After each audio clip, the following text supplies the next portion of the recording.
محرم میں سب سے پہلا اعتراض، ادھر محرم کا چاند طلوع نہیں ہوگا،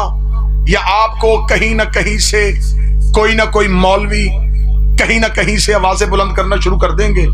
کہ ہمیں بات سمجھ میں نہیں آتی، امام حسین شہید ہو گئے تو یہ شیعہ قوم سڑکوں میں بازاروں میں جلوس نکال کے یہ اپنے جسم کاٹتے ہیں، یہ زنجیر مارتے ہیں، یہ ماتم کرتے ہیں، یہ خون بہاتے ہیں، یہ سب کچھ تو قرآن میں کہیں نہیں لکھا، بلکہ ان کو بہتر سے بہتر حل ہم بتاتے ہیں۔ اس کا سب سے بہتر حل یہ ہے، گھروں میں بیٹھنا چاہیے، باوضو ہونا چاہیے، قرآن پڑھنا چاہیے، شہدائے کربلا کو بچنا چاہیے، نمازیں پڑھنی چاہیے، شہدائے کربلا کو بخشنی چاہیے، انہیں ثواب پہنچانا چاہیے۔ آج کے اس ماڈرن دور میں سانس لینے والا بچہ اس بات کو جلدی قبول کر لیتا ہے کہ یہ بات ٹھیک ہے، بجائے جسم کاٹنے کے، بجائے خون نکالنے کے گھروں میں بیٹھ کے قرآن پڑھتے ہیں، قرآن پڑھ کے کربلا والوں کو ہدیہ کرتے ہیں، اس بات کا اجر زیادہ ہو جائے گا۔ میں محرم سے پہلے شیعہ قوم کی نوجوان نسل کی نمائندہ خطابت کی حیثیت سے یہ جملے کثرت سیدہ میں ضرور کہنا چاہوں گا کہ جو بندے کہتے ہیں کہ کربلا کے شہداء کو قرآن پڑھ کے بخشنا چاہیے، اس مولوی کی گردن پہ میں گھٹنا رکھ کے اسے یہ منوانے کی کوشش کروں گا،